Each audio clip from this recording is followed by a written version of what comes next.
Teman-teman kan saya ingatkan ya, saya melihat sepertinya ada yang dalam tanda kutip menyalahgunakan fasilitas opsi yang saya pilih.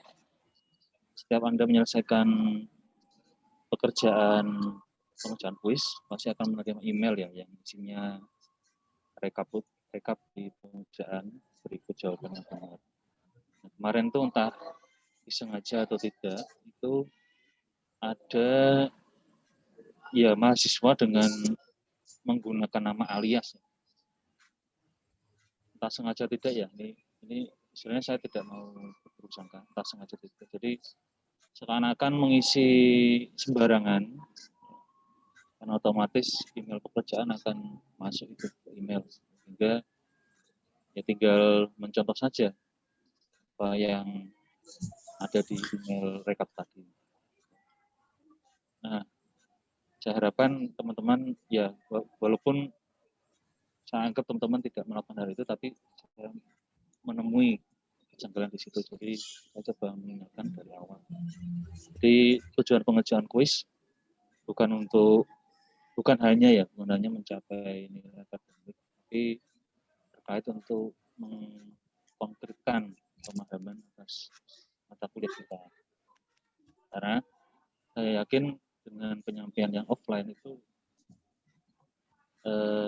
persentase pemahaman itu tidak bisa kita samakan ya kalau dengan hubungan antara pemilik properti dengan manajer properti dan perencanaan manajemen properti.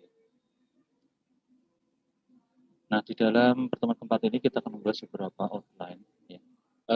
Mohon maaf ya, teman-teman, suara saya lebih keras ya daripada background musik atau bagaimana? Atau ada yang bisa memberikan gambaran atas suara yang jelas kok, Pak. Oh jelas ya, oke baik. Mungkin agak sedikit kecil Pak, ada satu rekan yang tes sudah Pak, sudah kencang sekarang. Sudah ya, oke. Maaf. Oke, saya dekatkan mikrofonnya ya ke mulut saya. Oke, baik. Jadi untuk materi pertemuan 4 ini kita akan membahas 4 outline. Yang pertama 4 bahasan. Yang pertama overview hubungan antara pemilik properti dengan manajer properti. Kemudian yang kedua kontrak atau perjanjian yang terkait dengan manajemen properti. Yang ketiga perencanaan manajemen properti. Dan keempat adalah penyusunan, penyajian dan evaluasi perencanaan manajemen properti. Kita masuk ke bahasan yang pertama, yaitu overview hubungan antara pemilik properti dengan manajer properti. Nah, 3 hubungan dasar yang timbul antara pemilik properti dengan manajer properti itu yang pertama adalah hubungan pemilik pegawai atau yang biasa disebut hubungan pemilik dan karyawannya. Yang kedua, hubungan yang berlandaskan kepercayaan atau trust ya. Ini disebut sebagai atau diistilahkan dengan hubungan fidusia formal. Nah, kemudian yang ketiga adalah hubungan prinsipal dan agen. Nah, yang pertama, hubungan pemilik dan pegawai atau pemilik dan karyawan. Di sini manajer properti berkedudukan sebagai karyawan atau pegawai dari pemilik properti. Manajer properti secara langsung bertanggung jawab kepada pemilik properti. Pemilik properti ini bisa berupa perorangan maupun perusahaan. Nah, di mana pemilik properti ini bisa juga menjadi penghuni utama dari properti tersebut. Nah, contohnya di mall perbelanjaan, ketika mallnya itu, mohon maaf ya, kita tidak menyebut satu perusahaan ya, kita sudah tahu lah perusahaan retail ya, perusahaan retail perbelanjaan yang bahkan menamakan pusat perbelanjaan perbelanjaannya itu dengan nama grupnya. Ada itu beberapa, sudah banyak. Nah, karena pemiliknya tinggal di situ dan menguasai hampir sebagian besar properti yang dikelola manajer, maka properti itu dinamakan dengan nama yang sesuai dengan permintaan dari pemiliknya. Kemudian diperlukan kontrak formal yang mengatur hubungan antara pemilik properti dengan manajer properti. Dalam case ini, ya, mengingat pekerjaan manajer properti berhubungan dengan nominal uang yang besar dan seringkali penyewa properti baik berupa lembaga pemerintah ataupun perusahaan ini meminta kopi kontrak formal tersebut untuk syarat administrasi mereka. Nah, di sini walaupun disebutkan bahwa kopi kontrak formalnya itu diminta oleh penyewa berupa lembaga pemerintahan dan atau perusahaan, tapi saya ingin teman-teman sudah membiasakan ya, bahwa dalam kita melakukan hubungan dengan penyewa, mungkin nanti teman-teman akan posisinya katakanlah mau diangkat jadi pegawai Kementerian Keuangan, misalnya. Semoga masih ada wacana ke sana. Nah, di awal perkuliahan kan dulu mungkin ya sebelum semester 1 kan ada Anda sudah taken ya, sedia ditempatkan di seluruh Nusantara ya. Nah, bisa jadi ya nanti Anda punya properti ya, misal Anda penempatan pertama di Sumatera misal. Ya, Anda hitung-hitung daripada saya kontrak, daripada saya kos ya. Lebih menguntungkan kalau saya beli properti, silakan. Kemudian beberapa waktu kemudian Anda pindah lagi ya ke Jawa. Nah, properti yang sudah Anda beli di Sumatera, ya bisa Anda lakukan treatment, entah Anda jual atau Anda sewakan. Nah, ketika Anda mengambil opsi sewa, nah ini jangan lupa Anda harus membuat kontrak. Ya. Jangan sampai hanya sewanya itu berdasarkan kwitansi. Misal, kalau kita biasanya kontrak-kontrak orang zaman dahulu ya, mungkin termasuk zaman orang tua saya, asalkan itu kwitansi sudah lunas ya, telah terima pembayaran 5 juta untuk sewa kontrak rumah di alamat jalan bla bla bla ya, sampai dengan selama 1 tahun terus tanda tangan ya. Hanya kwitansi saja. Nah, jangan berhenti di situ, tapi buatlah perjanjian ya, perjanjian kontrak. Dan perjanjian kontrak ini walaupun kita hubungannya dengan personal, itu saya harapkan teman-teman ya tetap membuat perjanjian ini ya. Karena di perjanjian ini nanti akan menjadi krusial, apalagi di zaman sudah berubah ya, bermacam-macam keterbukaan informasi. Dengan keterbukaan informasi tentunya ya ada positif dan negatifnya. Negatifnya ternyata banyak sekali sekarang model-model kejahatan ya, dengan memanfaatkan properti yang kita sewakan. Nah, seperti itu. Nah, kalau kita bisa memahami kondisi ini, nah teman-teman akan semakin yakin akan membuat satu perjanjian atau membuat kontrak walaupun nominalnya mungkin sewanya tidak terlalu besar. Jadi dengan perseorangan pun kita harus membuat kontrak dan memberikan kopinya. Kemudian yang kedua hubungan yang berlandasan kepercayaan ya, trust atau fidusia formal. Oke, sampai di sini mungkin ada yang merasa suara saya masih terlalu kecil? Mohon diinfo. Tidak Pak, sudah sangat jelas Pak. Oh ya, sudah sangat jelas ya. Oke, terima kasih. Nah, berlandaskan kepercayaan atau trust, atau yang sering disebut sebagai fidusia formal. Nah, di dalam pertemuan 4 ini, silakan ya teman-teman membuka video pembelajaran. Ada 2 video pembelajaran. Yang pertama itu terkait dengan hubungan antara pemilik dan manajer properti. Yang kedua itu terkait dengan penghitungan perencanaan operasional dari PGI, EGI, NOI sampai cash flow. Nah, silakan dibuka Ya, kalau memang penyampaiannya dalam bahasa Inggris belum bisa dipahami, silakan aktifkan setting, ya. Kemudian bisa diterjemahkan otomatis, pilih bahasa Indonesia.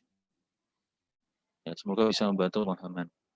Nah, kembali lagi, hubungan berlandaskan kepercayaan atau fidusia formal. Sebenarnya hubungan ini tidak wajib dibuat secara tertulis, karena hubungan ini dilandaskan ya pada tadi hubungan antara pimpinan atau pemilik dengan karyawan itu tentunya karena pemilik memberikan biaya atau harga, nah si manajer ini pasti akan beretikat baik dan memiliki rasa loyal kepada pemilik properti.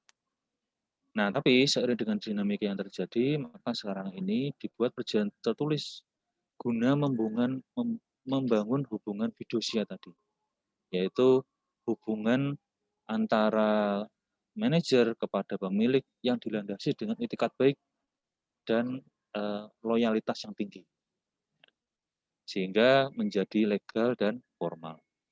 Fidusia adalah hutang piutang antara kreditor dengan debitor yang melibatkan penjaminan. Jaminan tersebut kedudukannya masih dalam penguasaan pemilik jaminan.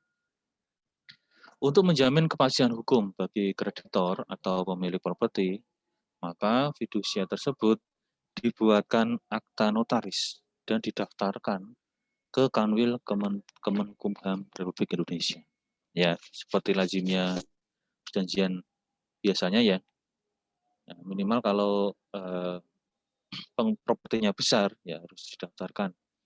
Nah, kalau membaca penjelasan ini, kalau dirasa kurang begitu paham ya, ini coba saya sampaikan dengan bahasa saya. Jadi, ya, properti yang diserahkan antara dari pemilik ke manajer, ya, yang nanti akan dikelola oleh manajer, itu dianggap sebagai dalam tanda kutip agunan. Ya. Dalam tanda kutip adalah agunan. Nah, karena posisi manajer ini menerima pembayaran, ya, dalam tanda kutip menerima hutang ya dari pemilik properti ya karena adanya properti yang dijadikan agunan tadi, nah maka manajer harus menjaga properti atau agunan ini dengan baik. Nah, bagaimana dengan menjaganya? Ya berarti dia harus menjaga dengan etikat baik ya dengan loyalitas. Kalau ada rahasia tertentu jangan dibuka di umum. Ya. Kemudian semisal ada pembayaran sewa, ya karena itikat baik dan loyalitas tadi, manajer harus membuat ya rekening sendiri atau rekening bersama dengan dalam tanda kutip ya rekening bersama ya. Jadi di rekening banknya ini di atas namakan 2 orang ya, atas nama pemilik dan atas nama manajer. Nah, sehingga kalau ada pengambilan uang itu harus ada persetujuan 2 orang. Ya, dan rekening itu harus di luar dari rekening yang selama ini digunakan manajer secara individu. Jadi karena etikat baik dan loyalitas tadi, maka hubungan fidusia inilah yang akhirnya terjadi. Jadi hubungan yang didasarkan atas trust atau kepercayaan. Nah, kemudian hubungan ketiga adalah hubungan prinsipal agen. Ini adalah hubungan yang paling umum terjadi dalam manajemen properti, di mana kedua belah pihak menandatangani kontrak tertulis. Kontrak tertulis tersebut disebut kontrak manajemen. Nah, prinsipal adalah orang yang mempunyai otorisasi atau pemilik properti, sedangkan agen adalah orang yang menjalankan otorisasi atau manajer properti. Agen di sini pada umumnya merupakan perusahaan penyedia jasa layanan manajemen properti. Karena memperoleh otorisasi dari pemilik properti, maka manajer properti dapat bertindak sebagai pemilik properti dalam kondisi-kondisi tertentu. Contohnya bila ada permasalahan hukum dengan penyewa. Nah, yang membedakan prinsipal agen ini dengan hubungan yang lain itu adalah konsep pemberian otorisasi atau pemberian wewenang, ya. Jadi contoh gampangnya kalau Anda menjual properti ya, atau orang menjual properti biasanya kan mereka kadangkala merekrut agen ya, atau broker, atau perantara, atau ya gampang kecil-kecilnya atau makelar.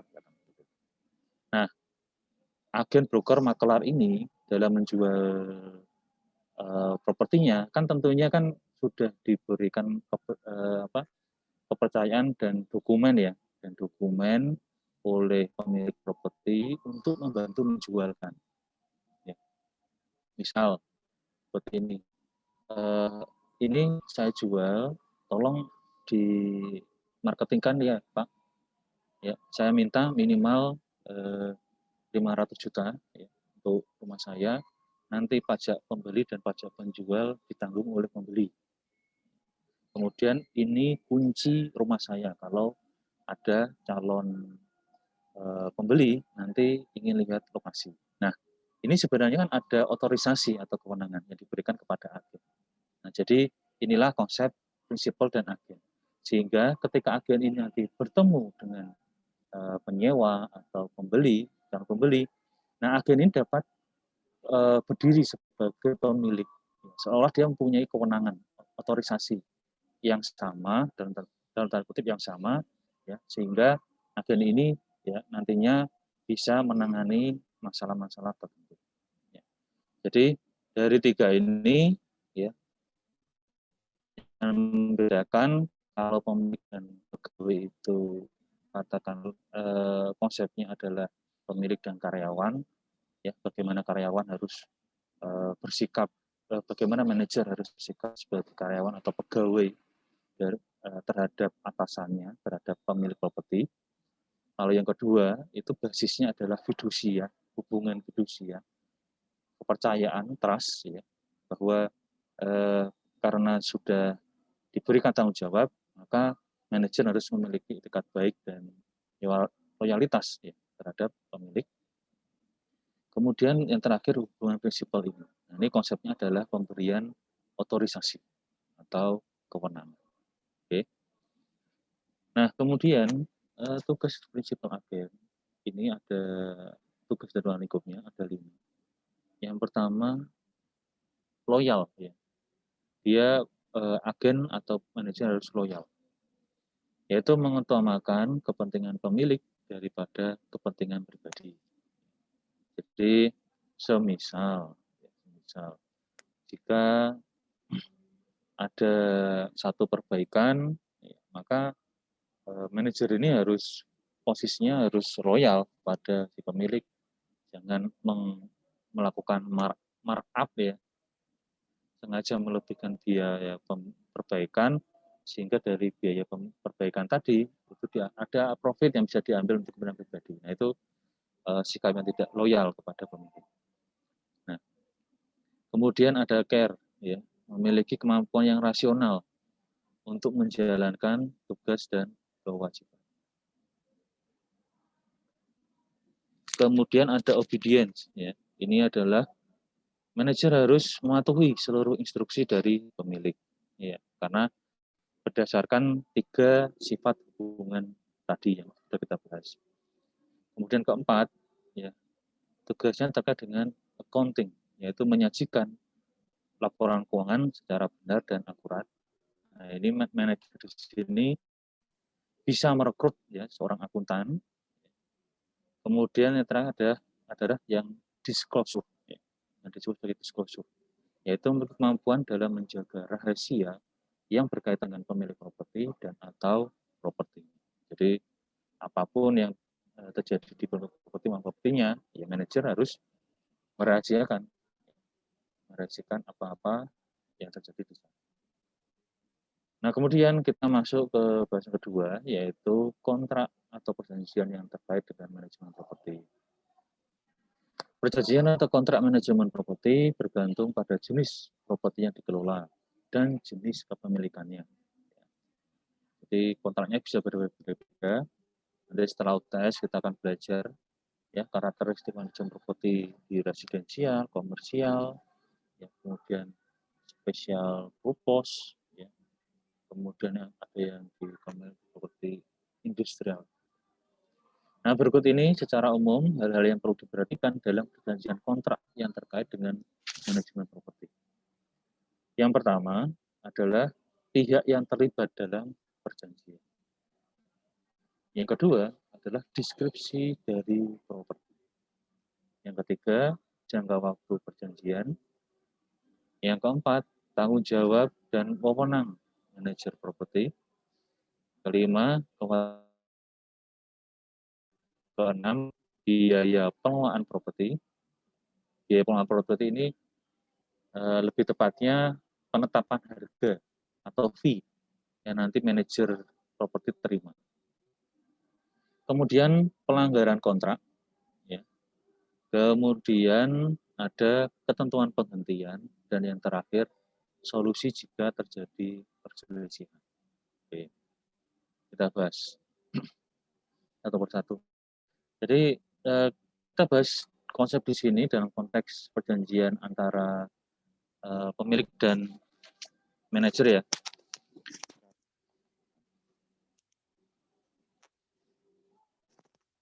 Nah, saya akan memberikan semacam ilustrasi terkait dengan perjanjian ini. Kalau di manajer properti itu ada tiga pihak, 1, 2, 3. Yang pertama itu adalah pemilik properti. Oke ya, ini pemilik properti. Yang kedua itu adalah manajer properti. Dan yang ketiga itu adalah penyewa. Oke. Nah, di pertemuan ini kita belajar ya, hubungan antara pemilik dengan manajer properti. Hubungan dan bagaimana membuat perjanjian kontrak antara pemilik properti dengan manajer properti. Nah, nanti ya di pertemuan berikutnya kita akan belajar juga membuat perjanjian kontrak atau kontrak sewa ya antara manajer properti dengan penyewa properti. Jadi disinilah pentingnya manajemen properti ya, peran seorang manajer. Jadi di sisi lain dia terikat dengan kewajiban terhadap pemilik properti, ya, ada mendukung tujuan pemilik ya mencari profit maksimal dan berkesinambungan. Di sisi lain dia harus melakukan efisiensi biaya untuk menunjang itu. Ya. Nah di sisi lain si manajer ini harus memaintain penyewa. Ya. Untuk apa kok penyewa ini harus di-maintain? Ya. Agar apa? Penyewa ini nyaman tinggal di objek properti, ya. Penyewa segala kebutuhan penyewa itu terpenuhi dengan menyewa properti itu. Akhirnya kalau penyewa ini nyaman, ya, nah penyewa ini akan membayar sewa kepada manajer properti dan dapat dilakukan minimalisasi tunggakan sewa. Nah, kalau tunggakan sewanya itu sudah resikonya sudah rendah, otomatis apa? Manajer dapat ya menciptakan profit bagi pemilik. Nah, inilah kenapa kita belajar terkait dengan manajemen properti ya sebagai seorang manajer.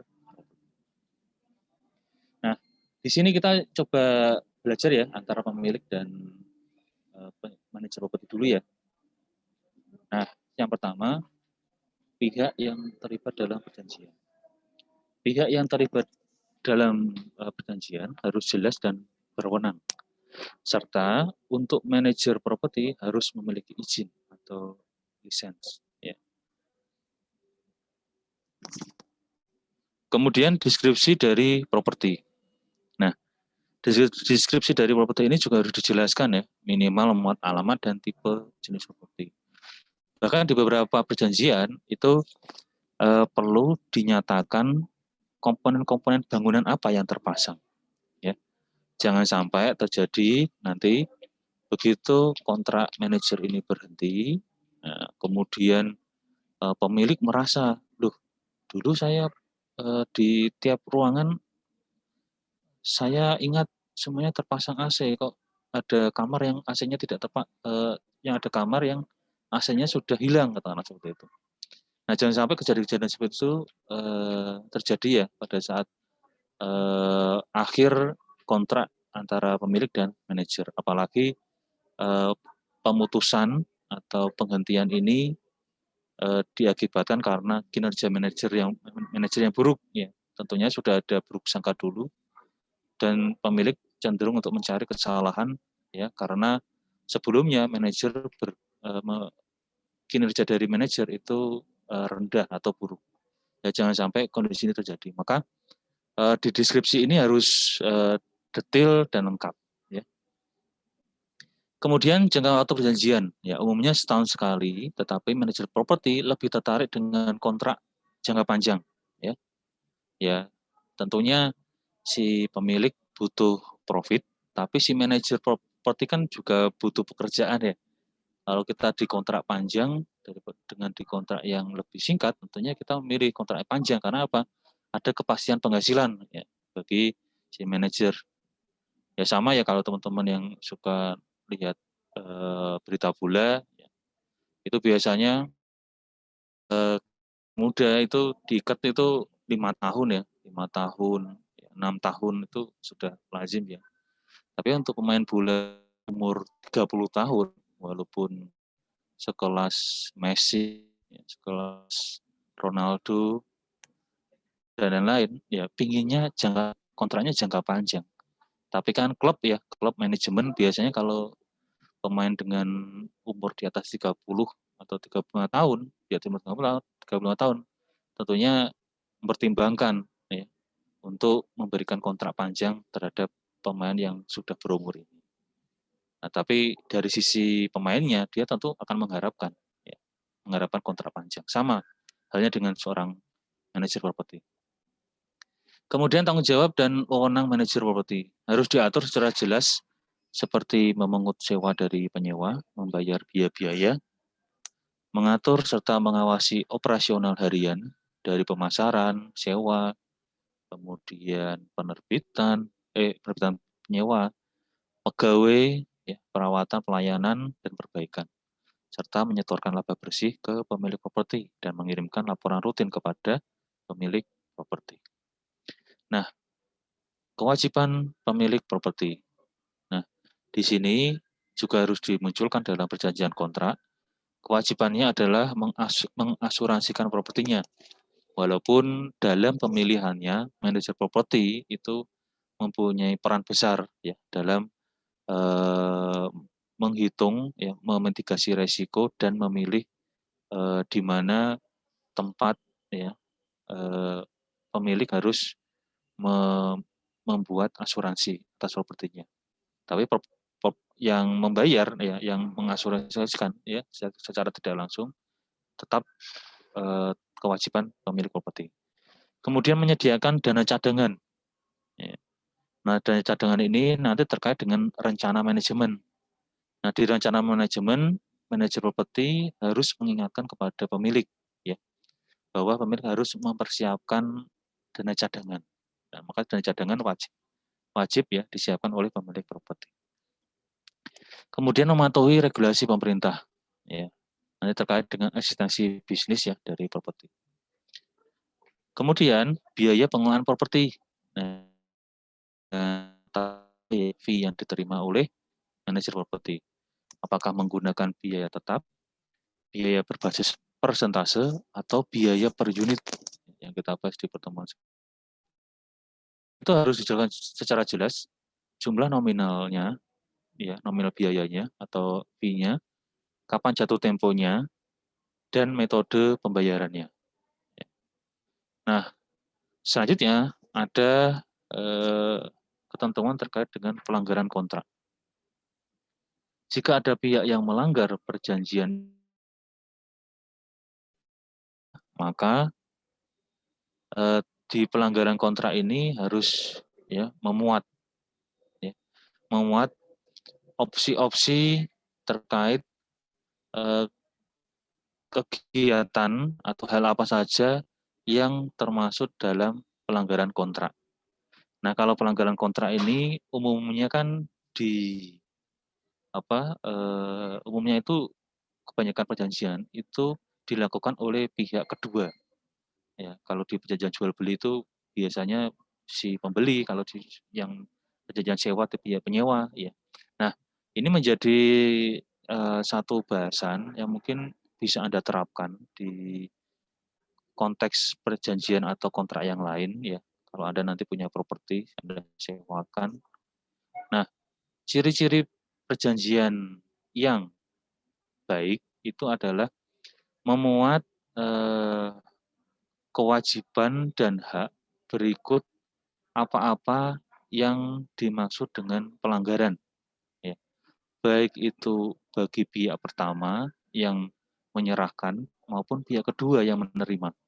Karena biasanya di dalam perjanjian itu banyak opsi-opsi atau ketentuan yang dipasang untuk pihak kedua atau pihak penerima. Nah, kondisi ini kan menunjukkan bahwa banyak perjanjian itu yang belum seimbang, ya. Banyak kewajiban yang ditaruh untuk si penyewa, ya. Banyak opsi pelanggaran yang ditaruh oleh penyewa. Nah, tapi di sisi lain yang pemilik atau yang memberikan properti ini justru sangat sedikit sekali diatur. Nah, maka perjanjian yang bagus adalah perjanjian yang seimbang, ya, yang equal antara pihak satu dengan pihak kedua. Kemudian ketentuan penghentian atau pemutusan kontrak. Nah, ini dilakukan dengan memberikan pemberitahuan yang tepat dan sesuai aturan hukum. Baik pemilik properti atau manajer properti atau penyewa properti dapat mengajukan pemutusan kontrak. Nah, di sini perlu ditambahkan ya opsi ketentuan penghentian ini, ya. Karena ya bisa jadi si pemilik properti ini ternyata tidak melakukan kewajiban, ya. Contohnya tidak mematuhi peraturan pemerintah, tidak menyediakan dana cadangan yang sudah dianalisis oleh manajer, ya. Sehingga tren dari sewanya atau tren dari bisnisnya itu semakin tahun semakin rendah. Nah, manajer biasanya berpikir di sini, ya, daripada kita effort untuk menjaga nilai sewanya ini tetap stabil, tetapi pemilik properti kok seperti ini, ya, tidak tidak ikut untuk mendukung apa yang sudah direncanakan oleh manajemen, ya sudah, ya, kita masukkan opsi penghentian atau pemutusan kontrak. Nah, itu bila mana si manajer ingin memasukkan opsi itu. Tetapi di sisi lain, pemilik bisa memasukkan opsi ini dalam perjanjian. Ya, mungkin nanti ditambahkan apabila terjadi tren menurun terkait dengan tingkat hunian properti yang terjadi selama 3 tahun berturut-turut, nah berarti di situ ada opsi bagi pemilik untuk memutus kontrak dengan manajer. Nah, jadi opsi ini bisa dipertimbangkan baik oleh pemilik maupun manajer properti. Nah, selanjutnya yang terakhir adalah solusi jika terjadi perselisihan. Nah, di dalam setiap perjanjian itu lazimnya, ya, kalau Anda baca perjanjian apapun, kalau ada sengketa biasanya dilakukan namanya mediasi atau lazimnya disebut sebagai akan dilakukan musyawarah mufakat seperti itu, ya. Nah, barulah nanti setelah opsi musyawarah atau mediasi itu ditaruh, ya, di perjanjian, di bawahnya, ya, apabila mufakat tidak tercapai atau titik temu tidak tercapai, maka sengketa, ya, ini selanjutnya akan dibawa ke pengadilan negeri di mana kontrak itu ditandatangani. Jadi di perjanjian apapun lazimnya jika ada sengketa itu dilakukan secara mediasi.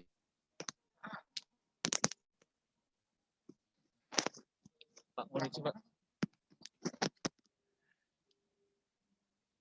Pulang ke pos, Pak. Pulang ke pos. Iya.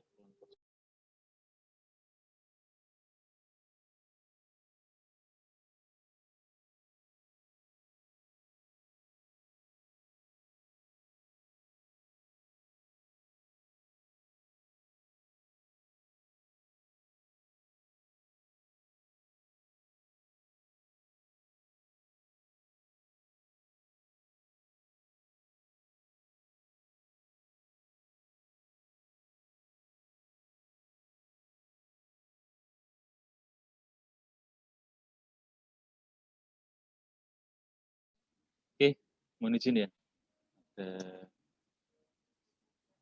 Ada teman yang menyapa. Baik, kita lanjutkan ya. Kita lanjutkan. Jika terjadi perselisihan, pertama harus mediasi. Bila mediasi mentok, ini opsinya adalah melakukan masuk ke ranah pengadilan atau arbitrasi. Oke, kemudian kita masuk ke bahasan ketiga, yaitu terkait dengan pengenalan perencanaan manajemen. Nah, di dalam perencanaan manajemen ini harus dilakukan 2 langkah. Yang pertama, manajer properti harus mengetahui tentang mengumpulkan detail data properti serta menganalisa pasar propertinya. Ya, kemarin kita sudah bahas ya, ada analisa properti, ada analisa pasar. Nah, kemudian manajer properti memberikan laporan tertulis kepada pemilik properti yang berisi tentang rincian strategi yang dapat dipakai. Nah, dalam mengumpulkan informasi atau detail properti ini, langkah ini sangat penting untuk menentukan apakah di masa depan properti tersebut masih menjanjikan atau bisa tumbuh berkembang.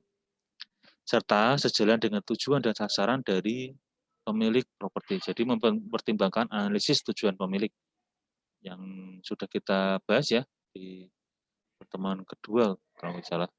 Di samping itu, manajer properti wajib melakukan inspeksi lapangan. Ya. Jadi pada saat melakukan analisis tadi, ya, si manajer wajib melakukan inspeksi lapangan. Ya. Maka dari itu, manajer properti ini memang wajib tahu ya terkait dengan ilmu teknik, ya, kemudian ilmu penilaian, ya, sehingga manajer ini dapat melakukan analisis dari pengumpulan data tadi. Nah, untuk tujuan dan sasaran pemilik properti, ini ada 3. Yang pertama itu adalah memperoleh pendapatan. Otomatis ya, semua pemilik pasti inginnya profit pendapatan. Kedua, memperoleh manfaat atau keringanan pajak yang kemarin saya jelaskan ya, bukan mendapatkan ini ya, mendapatkan mengharapkan satu peraturan terkait dengan keringanan pajak, tapi dengan berkembangnya bisnis ini akan menjadi opsi ya agar pajak yang dilaporkan itu ya mendapat semacam manfaat atau keringanan di bagian pengurang omset. Kemudian memperoleh apresiasi atau pengakuan dari masyarakat. Nah, ini tujuan yang terakhir ya. Yang ketiga, yang pertama jelas pendapatan. Nah, kemudian dalam mengumpulkan data terkait dengan detail data properti, manajer properti wajib melakukan inspeksi lapangan. Tujuannya adalah mendapatkan deskripsi tipe properti. Ya, tadi ya, kenapa wajib? Karena ingin deskripsi tipe propertinya seperti apa. Kemudian kedua, apakah dengan ada atau tidaknya trotoar jalan memberikan daya tarik lebih atau daya tarik kurang, first impression. Ya, mohon maaf, seperti yang saya sampaikan di pertemuan sebelumnya, ya, materi ini kan diambil dari buku dari Amerika ya, mungkin di sana ya, first impression-nya kan trotoar jalan ya, karena orang akan melihat ya, ketika mempunyai trotoar jalan, bangunan itu memperhatikan regulasi dari pemerintah. Ya. Ada space yang cukup antara jalan yang dilewati oleh mobil dengan bagian dari properti, sehingga tidak membahayakan bagi penyewa, misal ketika akan berjalan di trotoar. Tapi di Indonesia mungkin budayanya lain ya. Mungkin first impression ini tidak hanya trotoar jalan, ya bisa jadi ada lebar jalan, ya. Lebar jalan itu juga mempengaruhi, ya. Sehingga orang yang cenderung punya atau properti yang punya lebar jalan yang lebih besar itu cenderung banyak diminati. Ya.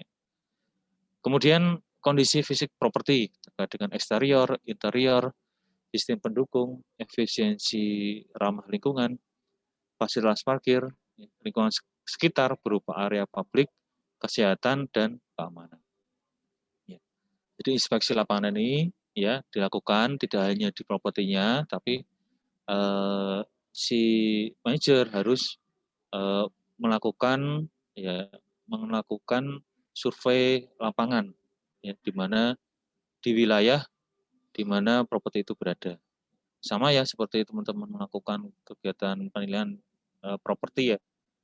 Kan selain propertinya yang diukur, ya, yang dilihat speknya apa, nah, teman-teman harus melakukan analisis pasar terkait dengan aksesibilitas, ya, terkait dengan fasilitas umum yang tersedia di sekitar properti dan seterusnya. Nah, setelah mengumpulkan, kemudian lanjut ke analisis pasar properti. Analisis ini ada 3, yaitu analisis pendapatan operasional, apakah tarif sewa sudah wajar atau belum. Nah, ini bagi properti yang sebelumnya sudah disewakan. Kemudian melakukan analisis sumber pendapatan operasional. Nah, ini dibagi menjadi 2, pendapatan sewa, ya, tarif sewa atas space yang disewakan tadi, termasuk pendapatan non sewa, ya, yang bukan merupakan bisnis inti dari properti tadi. Misal laundry ya, layanan cuci, kemudian fasilitas audio video dan penyewaan lainnya. Ya, gampangannya kalau teman-teman kebetulan duduk kos ya di stan, ya biasanya kalau ada pemilik kos yang punya space lebih ya di rumahnya, ya ada kos di belakang, depannya dibuat rumah makan atau laundry. Nah, rumah makan laundry ini termasuk pendapatan non sewa. Kemudian ketiga adalah analisis tingkat kekosongan sewa. Nah, tingkat kekosongan sewa ini adalah disebut juga sebagai vacancy loss. Vacancy loss.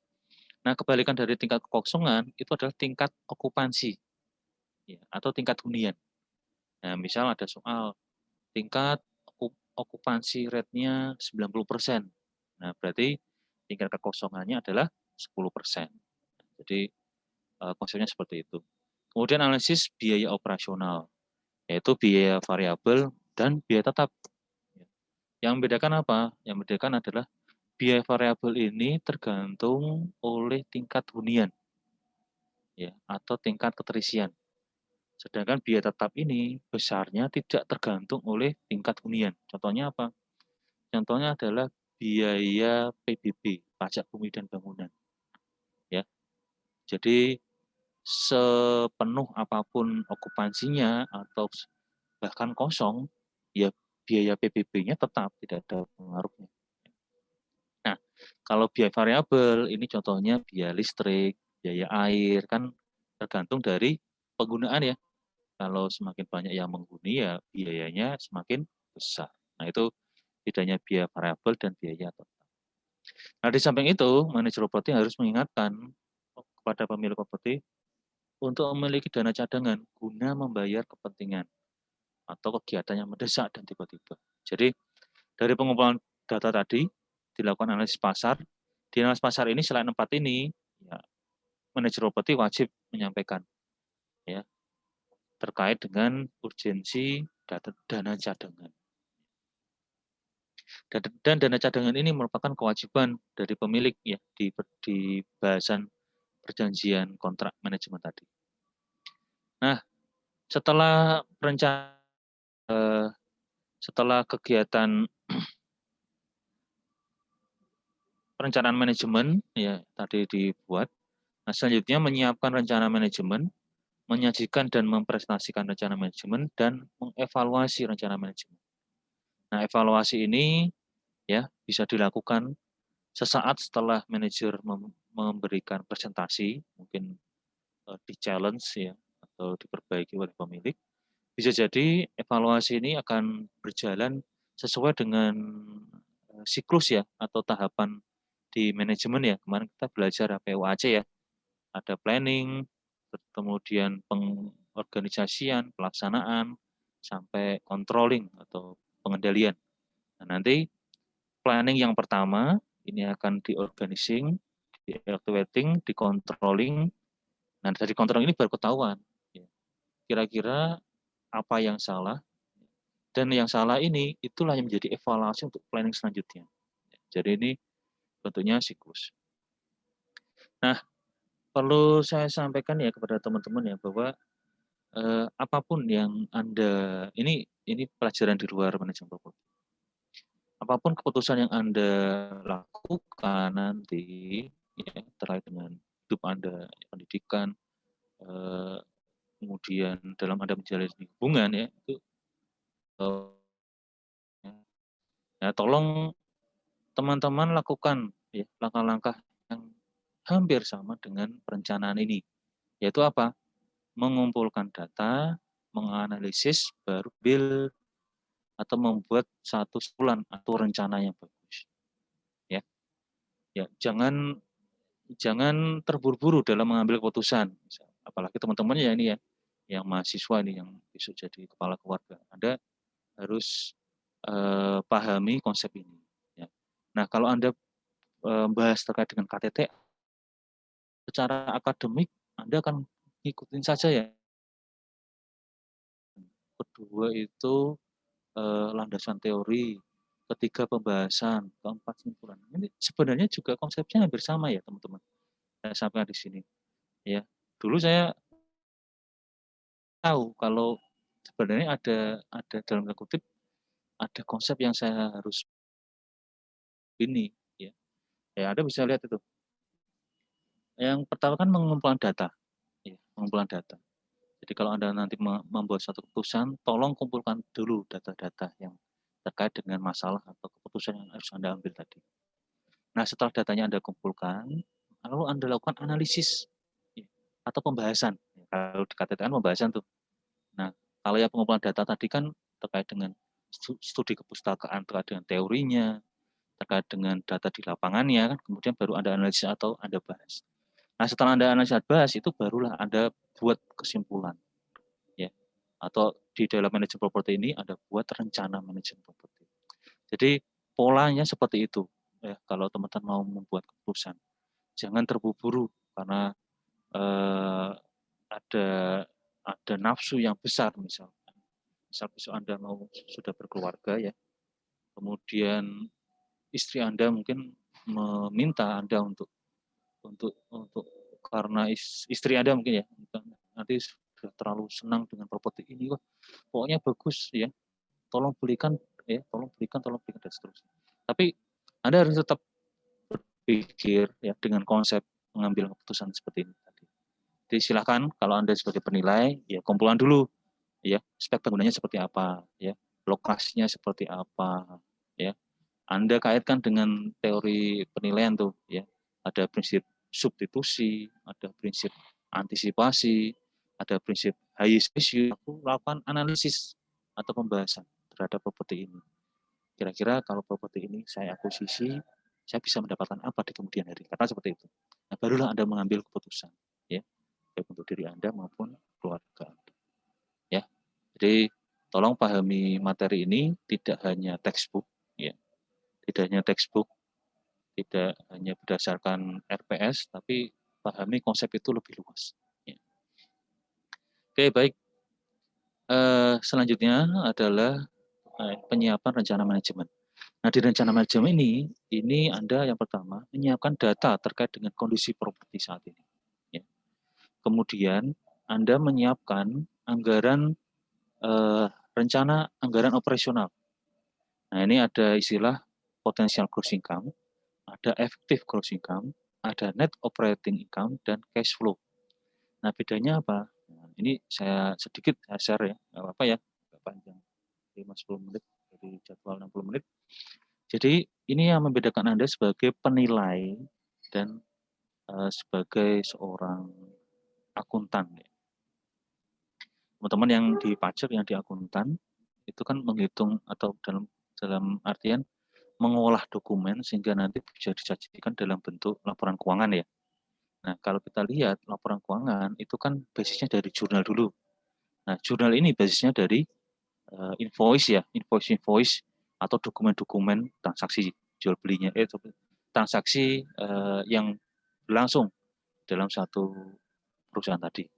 Nah, kalau terkait dengan akuntansi, ini basicnya adalah follow the money, mengikuti arus uang atau mengikuti follow the document. Secara dokumen, ya, itu nyebutnya berapa, nilainya uangnya berapa, itulah yang diolah. masuk ke jurnal, masuk ke laporan kerja, ya laba rugi.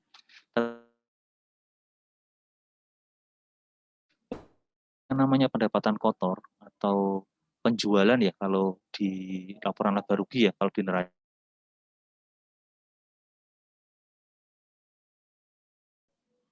Nah, penjualan di sini terkait lah. Yang pertama adalah potensial gross income, yang kedua adalah efektif gross income. Nah, bedanya apa? Bedanya ini adalah approach atau pendekatan. Ya. Apa sih pendekatan itu? Ya. Kalau teman-teman kalau konsep mudahnya misal, konsep mudahnya itu misal ya, saya ingin kalau teman-teman bertanya nilai sebenarnya siapa sih yang tahu? Yang tahu ya Tuhan ya, Tuhan yang Maha Esa. Nah, manusia untuk bisa menentukan nilai, caranya bagaimana? Ya, caranya ikhtiar. Ikhtiar dengan apa? Dengan approach, dengan pendekatan. Misal, saya tidak tahu yang namanya Mas Faras nih. Mas Faras, saya tidak tahu Mas Faras itu seperti apa sih. Nah, kalau saya lihat dari Bintaro sini ya hanya bentuknya ya titik kecil seperti itu. Nah, bagaimana saya bisa tahu nih Mas Faras itu seperti apa tingginya, apakah kurusnya, apakah gemuknya itu seberapa. Ya. Yang saya lakukan apa? Ya approach. Ya. Saya mendatangi Mas Faras. Saya mendatangi di mana Mas Faras itu tinggal. Nah, baru saya lihat, oh Mas Faras itu eh, eh, istilahnya dia punya tinggi sekian. Oh, badannya tidak kurus, tidak gemuk. Ya. Oh, dia tidak berkacamata. Akhirnya kan menjadi seperti itu ya, karena adanya approach pendekatan. Nah, itulah konsep dari penilaian. Jadi, penilai bukan manusia super. Penilai itu bisa menghitung karena dia melakukan approach pendekatan. Nah, kaitannya dengan PGI, dengan efektif gross income, ini kaitannya adalah contohnya, ada hotel, ada 100 kamar, oke, rate-nya 1 juta per malam atau per hari. Ya. Nah, konsep potensial gross income itu dihitung, itu dengan cara ya mengalihkan antara 100 kamar dengan masing-masing rate-nya ya, dengan jumlah hari dalam setahun atau jumlah hari dengan dalam 1 bulan dikalikan dengan berapa jumlah bulan. Karena rencana anggaran operasional ini itu disusun dalam tahunan. Oke ya. Nah, di sini akan terlihat bahwa apa? Bahwa approaching kita itu tidak maksimal. Ya, makanya ini disebut sebagai potensial. Di pendapatan kotor tapi yang potensial, yang maksimal. Berapa sih? 100 kali kamar kali 1 juta kali berapa jumlah hari dalam setahun. Oke ya. Nah, bedanya dengan efektif gross income ya, yang ingin saya tanyakan, apakah jumlah kamar ya di hotel itu setiap hari itu terisi? Ya, yang pertama ya, kan tidak. Nah, yang kedua, apakah setiap hari keterisiannya sama? Nah, ini tentu juga tidak. Nah, dengan kita mengidentifikasi beberapa hal tadi, kita sebenarnya sudah melakukan approach, kita sudah melakukan pendekatan. Ya. Berarti misalnya, kalau okupansi rate-nya adalah 40%, tingkat huniannya 40%, maka efektif gross income atau pendapatan kotor yang efektif itu dihitung dari 40% kali jumlah kamar, ya, dikali dengan rate-nya, dikalikan dengan jumlah hari dalam 1 tahun. Itu namanya efektif gross income. Sehingga dengan mempelajari ini Anda bisa lihat sekarang ya, pendapatan kotor mana yang lebih efektif. Apakah PGI, pendapat kotor mana yang lebih mendekati dengan kondisi properti. PGI atau EGI. Ya, tentunya EGI lah yang mendekati kondisi kenyataan. Karena ada approach kita terhadap properti tadi. Itu konsep yang ingin saya sampaikan. Nah, setelah menghitung EGI, kemudian dikurangi dengan biaya operasional, dapatlah yang namanya NOI, Net Operating Income, kemudian dikurangi dengan biaya hutang atau biaya cicilan hutang. Nah, diperolehlah yang namanya cash flow, cash yang dipegang saat ini. Ya. Nah, itu runtutannya. Kemudian menyiapkan strategi pemasaran dan sewa. Setelah dapat anggarannya, disusun marketingnya berapa dan tarif sewanya berapa. Kemudian menyiapkan rencana kegiatan pemeliharaan dan perbaikan. Nah, dalam rangka kita, manajer tugasnya adalah mempertahankan nilai ya, dari properti. Dan menyiapkan rencana renovasi jika pemiliknya menghendaki. Nah, ini menyiapkan rencana manajemen, ya, ada penghitungannya mulai dari menghitung PGI. Ya. PGI itu potensial gross income, jadi pendapatan kotor yang potensial yang maksimal yang bisa dicapai. Ya, tadi contohnya sudah saya jelaskan dengan kamar hotel. Kemudian untuk menjadi EGI ini dikurangi dengan vacancy atau collection loss. Ya, bisa dikurangi dengan vacancy atau collection loss. Kalau diketahui occupancy rate ya atau tingkat hunian, rumusnya berubah menjadi PGI kali occupancy rate. Ya. Misal vacancy-nya loss-nya 10%. Maka untuk menjadi EGI, PGI ini dikurangi 10% dari EGI. Ya, dapatlah EGI. Nah, kalau ternyata yang diketahui adalah occupancy rate atau tingkat hunian, maka rumusnya untuk mencari EGI berubah menjadi PGI kali occupancy rate, kali 90%. Ya, semoga bisa dipahami. Nah, EGI ini kemudian dikurangi dengan operating expense dan biaya replacement penggantian, diperoleh net operating income, baru dikurangi dengan debt service, ketemu cash flow. Contohnya ini, ya teman-teman, ada lima tipe kamar, ya, ada yang tipe efisiensi, one bedroom, ya, kemudian ada two bedroom, masing-masing ada rate-nya, rate ini rate per bulan ya, rate per bulan. Nah, untuk menghitung ini berarti 5 ya kali 8 ya, kemudian dikalikan dengan 12. Nah, dapatlah $28.000. Karena apa? Rencana anggaran operasional ini selalu dalam tahunan. Ya, lazim yang digunakan dalam tahunan. Nah, ketemulah PGI dari core bisnisnya. Kemudian dikurangi dengan vacancy loss, ketemulah EGI dari core bisnisnya. Nah, EGI dari core bisnisnya ini kemudian ditambah dengan income lain. Ya. Income lain yang non sewa, sehingga ditemukanlah EGI dari properti tadi. Nah, kemudian dihitung expense mulai dari pajak, ya, biaya perawatan, ya, biaya perbaikan, asuransi, biaya manajemen. Nah, setelah dihitung semua, dapatlah NOI, net operating income. Baru kemudian dikurangi dengan debt service atau pembayaran hutang untuk tahun itu.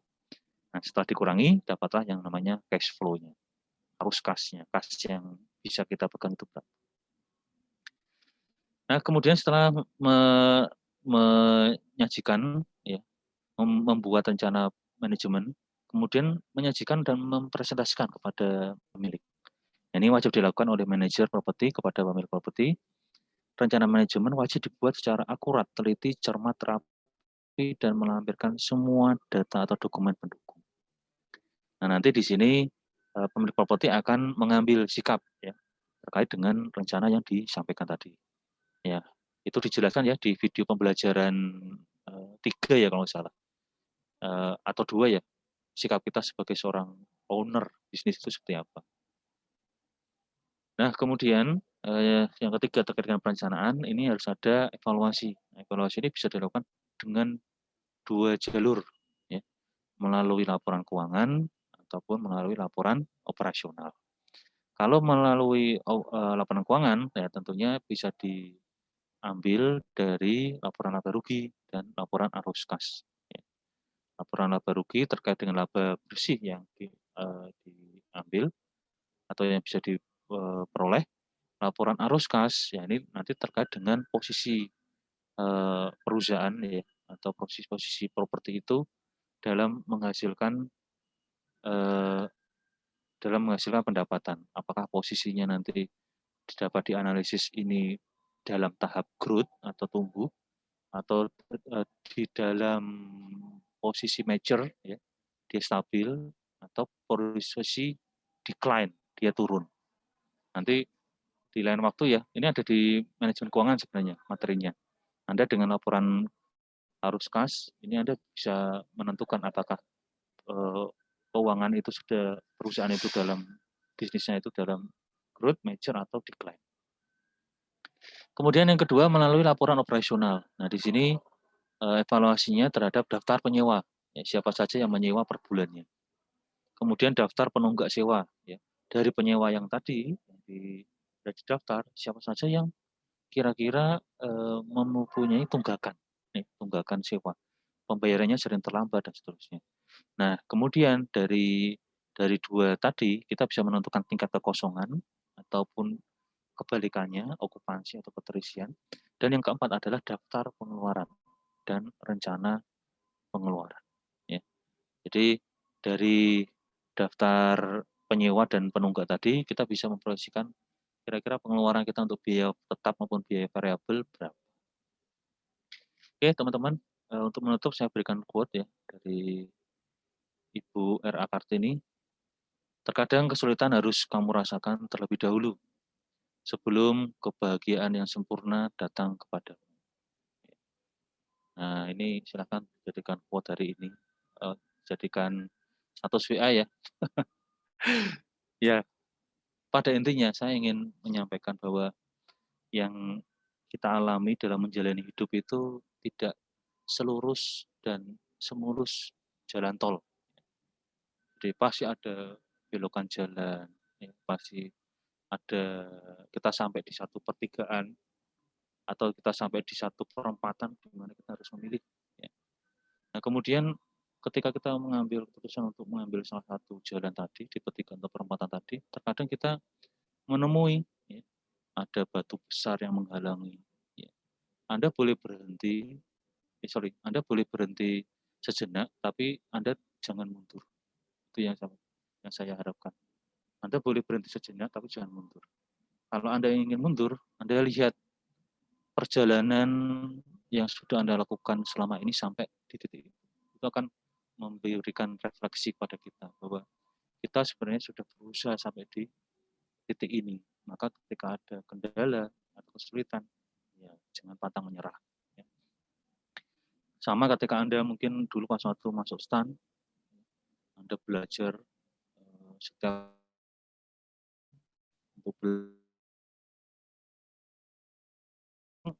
sulit untuk teman-teman itu demi apa?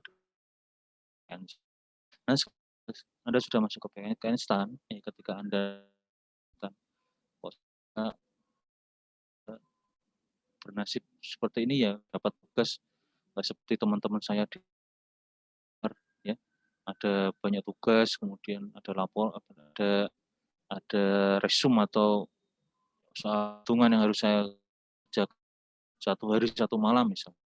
Ya, jangan menyerah ya. Kuncinya kita sabar ya.